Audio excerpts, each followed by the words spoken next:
Good morning and very warm welcome. I'm really thankful to all of you who have come from different places and then, decided to spend this entire Saturday with us. Very thankful for your gesture. I want to begin a few numbers here. And possibly this would change how everybody perceives the magnitude of the problem that we are addressing. Today, there are about 150 million elders in the country, in India. 150 million, 1.4 billion, 8 billion, these are just numbers. The number of bytes that it takes to capture 1 billion and 1 million, there's no difference. For some reason, human brains also have accustomed to look at the numbers without any feelings associated with it. I just want to put some perspective to these numbers. The population of Hyderabad is about 10 million. The population of all top 20 metropolitan cities in the country, if you put all of them together, they're around this number or maybe less than that.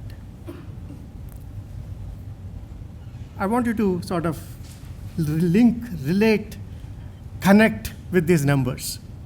Only then perhaps you can appreciate the magnitude of the problem a little bit, right? But then by 2050, this population is expected to grow to 350 million people just in our country.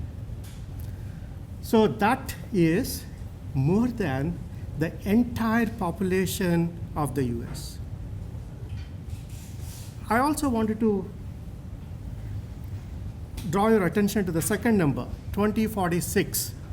That's where a tipping point is going to happen, where the number of old people in the country will be more than the number of young people. So this is historically a very tipping point because India is always known to be the country of young people. And 2047, when we are going to be 100-year-old nation, we're also going to be an old nation. And then actual story begins perhaps from then onwards. Even globally, if you look at it, by 2080, there's a global crossover where the number of people who are more than 65 years are going to be larger in number compared to the people who are between 0 and 18. And here I just wanted to pause a little bit. And I wanted all of us to understand what we are looking at, the future that we are looking for. And also ask a question, whether are we prepared for this world as a society?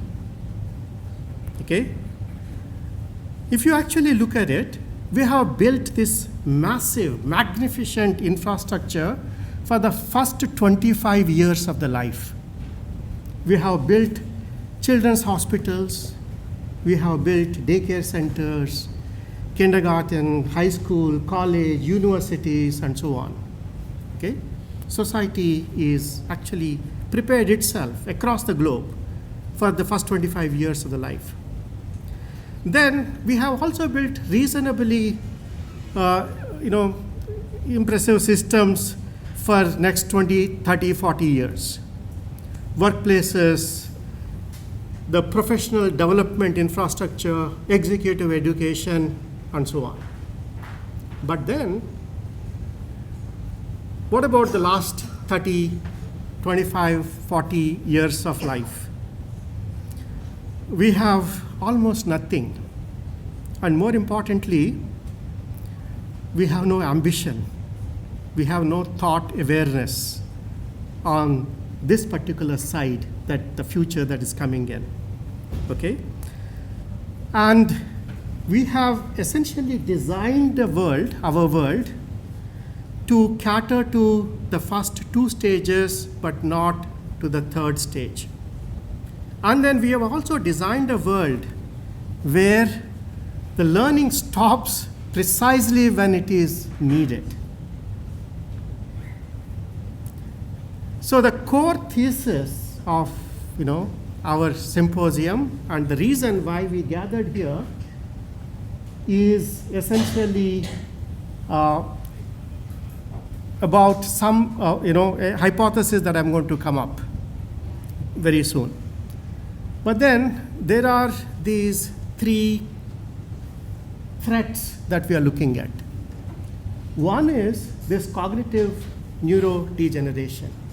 Many of you who are in this room, you are very concerned about it. You see it day in and day out about what is really happening to the brain as you age. So you know that cognitive decline accelerates the moment the purpose is lost. We saw many examples where after you retire, the first 2-3 years are really a tipping point where everything starts deteriorating. Then if you look at the country like India, look at the entire pyramid, not many of us, maybe barring people in this room who have done better planning to take care of their later stages, but then most of the elders, they haven't really planned their finances well, their retirement well, and then many people are still dependent on somebody else's generosity, whether it is government's generosity or the family member's generosity, to live with or without dignity. Dignity has become optional. Dignity has become a privilege. And also, because you are asked to go home once your 60th birthday candle is blown, the society has lost so much of wisdom and then the knowledge that was accumulated for several years. So decades of experience, skill, productivity, all of that is simply vanished from the economy or from the society. Given all these threats, also remember these are converging threats. These are not isolated, going in its own direction.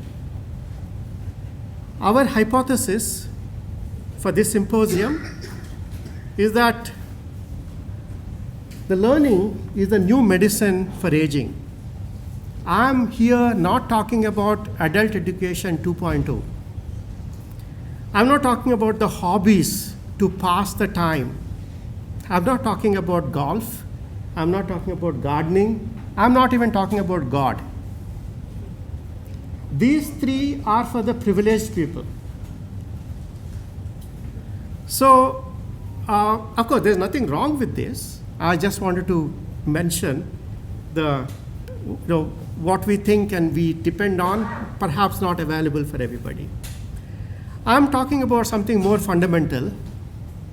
I'm talking about reconstitution of identity, a reimagination of purpose.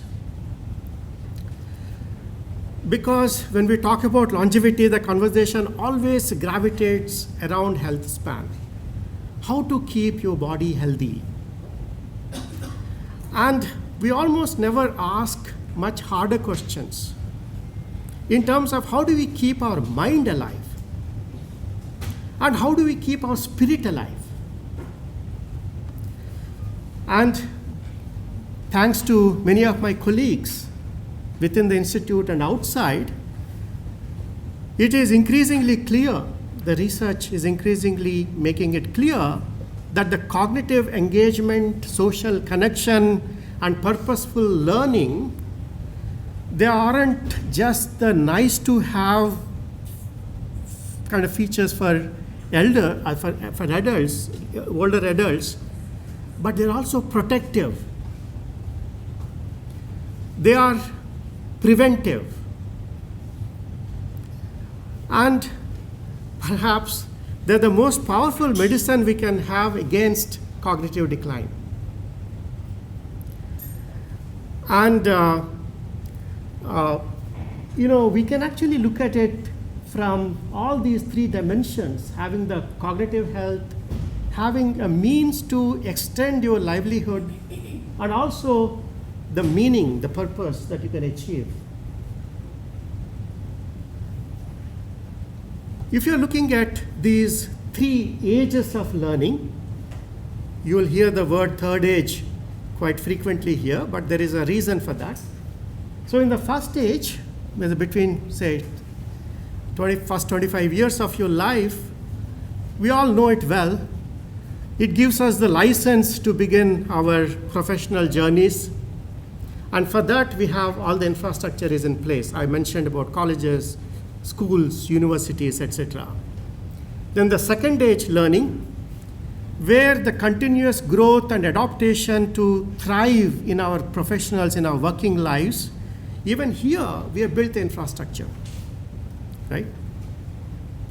So as we are, as a nation and as a world, we are facing this rising demographic tide of people over 60, what we can call as the silver dividend now. Where is the learning infrastructure for them? Where is third age learning? There are these super agers.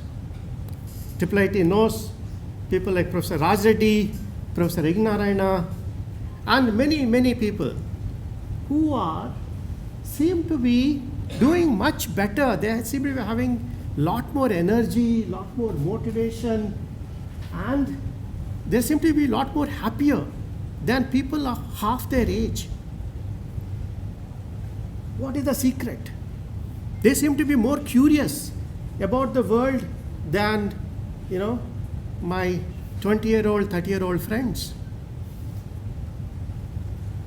If you are looking at this entire demography, you see four categories of people. The young, for which we built these universities, and then the old young. I don't want to talk much about them. But then the most important segment is the young old. People who have good health, people who have good cognitive abilities, and those are the people perhaps that are also an increasing population. And of course, we need to take care of our old, right? So if you're looking at these two things, what super agers have in common, and then how can we make every person as a super ager, and when that journey should start. Okay, thank you so much, and then we hope to build a future where learning never retires. And then now next part of the